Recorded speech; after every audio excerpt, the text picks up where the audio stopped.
कुछ एग्ज़ाम्स में ऐसी मिस्टेक्स होती हैं जो तुम्हें नहीं करनी चाहिए और जो मैंने आज की हैं वो मैं बताने वाला हूँ। तो मैं अपना एक्सपीरियंस शेयर करने वाला हूँ। जिन्हें नहीं पता, मैं एक बीबीए स्टूडेंट हूँ और थर्ड सेमेस्टर पे हूँ और आज मेरा फाइनल एग्ज़ाम था, मतलब फाइनल एग्ज़ाम स्टार्ट हुए थे। आज मेरा मैनेजमेंट एंड कॉस्ट अकाउंटिंग का एग्ज़ाम था। तो कुछ ऐसी मिस्टेक्स जो मैंने की, जो इसके लिए मैं लिटरली रिग्रेट कर रहा हूँ। मैं काफ़ी अच्छे से पढ़ाई करके गया था, बट मैंने एक चीज़ को बहुत इग्नोर कर दिया, वो है रिवाइज़ करना। मोस्टली मैं कहाँ पे अटका हूँ, मैं तुमको दिखाता हूँ। मेरे पास एक पेपर रखा हुआ है, आई थिंक, यस, क्वेटा दिख रहा है क्या तुम्हें? तो ये एग्ज़ाम है, एग्ज़ाम पेपर है, ठीक है।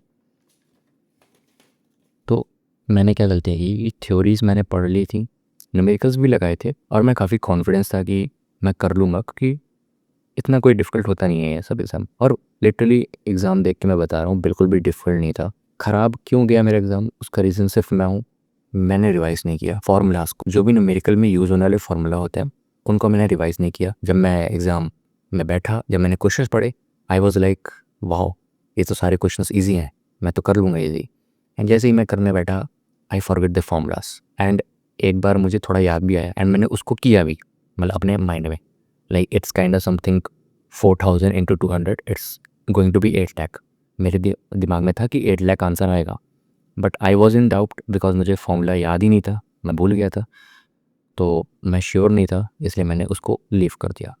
उसके बाद मैंने घर आके चेक किया उस क्वेश्चंस को and I was really right, 8 lakh he answer होगा। तो ये बहुत बड़ी मिस्टेक थी मेरी, मुझे अच्छे से रिवाइज़ करके जाना चाहिए था फार्मूलाज़ को mostly. And questions were very easy, questions पे हम लोग कभी भी पॉइंट आउट नहीं कर सकते कि क्वेश्चंस डिफ़िकल्ट है या एग्ज़ाम डिफ़िकल्ट है, नहीं। मैं अपनी गलती एक्सेप्ट कर रहा हूँ और ये गलती तुम लोगों को नहीं करनी चाहिए। तुम लोगों का कोई भी एग्ज़ाम हो, स्पेशली अगर न्यूमेरिकल बेस्ड है या कोई भी ऐसा मैथ बेस्ड है, तो फार्मूलाज जो छोटी छोटी चीज़ें होती हैं, हम लोग हमेशा बड़ी बड़ी चीज़ों को ज़्यादा नोटिस करते हैं, छोटी चीज़ों को इग्नोर कर देता है। उस पर ज़रूर ध्यान देना। ये फार्मूलाज जो होते हैं बहुत इंपॉर्टेंट होते हैं और एकदम से दिमाग से चले जाते हैं, जो कि आज मेरे साथ हुआ। एंड अब मैं तुमको बताता हूँ कि ये वीडियो तुम्हारे लिए यूज़फुल क्यों है। पहले तुम्हें कुछ सीखने को मिलेगा कि यार फार्मूलाज बहुत इंपॉर्टेंट होते हैं, ये गलतियाँ तुम्हें नहीं करनी है, ओवर कॉन्फिडेंस भी नहीं करना है। दूसरा, कि अगर तुम में से कोई फाइनेंस में या बिजनेस में इंटरेस्ट रखता है और सोच रहा है इन फ्यूचर क्या मुझे इस फील्ड में जाना चाहिए, बिल्कुल जाओ। And it's a best field जिसमें तुम जा सकते हो। It's a kind of very interesting field. Numbers के साथ खेलना मुझे बहुत पसंद है। लाइक पहले मैं बहुत डरता था ये न्यूमेरिकल्स वगैरह से, बट आज मुझे न्यूमेरिकल्स सॉल्व करना बड़ा पसंद है। It's kind of very different change जो तुम्हारे अंदर आएगा अगर तुम फाइनेंस या फिर बिजनेस से रिलेटेड चाहते हो। तो बीबी उतना डिफिकल्ट नहीं होता है। एग्ज़ाम मैंने पेपर दिखा दिया है, बहुत ईजी क्वेश्चन थे, बहुत ईजी एग्जाम पेपर था। तुमको बस अपने ऊपर ध्यान देना है, थोड़ा सा मेहनत एक्स्ट्रा करनी है कि हाँ, बस छोटी छोटी चीज़ों को भी ध्यान दो। और इसका यूज़ क्या होता है ना, कि अब जैसे इसमें एक क्वेश्चन था, मैं दिखाता हूँ तुमको, मैं बता देता हूँ क्योंकि कैमरा में उतना अच्छा दिखेगा नहीं। इसमें मोस्टली जो क्वेश्चंस थे वो प्रोडक्शन मैनेजमेंट से रिलेटेड थे। मतलब कि इमेजिन मैं एक बिजनेस ओनर हूँ एंड मुझे चूज़ करना है कि मुझे एक, मान लो मेरी एक कंपनी है मोबाइल की, मैं मोबाइल्स बिल्ड करता हूँ, फ़ोन्स मैन्युफैक्चर करता हूँ। तो अब ये तुम्हारे दिमाग को इस तरह से ट्रेन करेगा। सिंपली एक क्वेश्चन है, यू शुड बाय और आउटसोर्स। आई मीन तुम्हें बाहर से खरीदना चाहिए या फिर खुद मैन्युफैक्चर करना चाहिए। ये डिसीजन लेने में तुम्हारी हेल्प करेगा। कैसे? कोई मोबाइल है, मान लो मेरा सप्लायर है, वो मुझको 3 रुपये पर यूनिट बेच रहा है।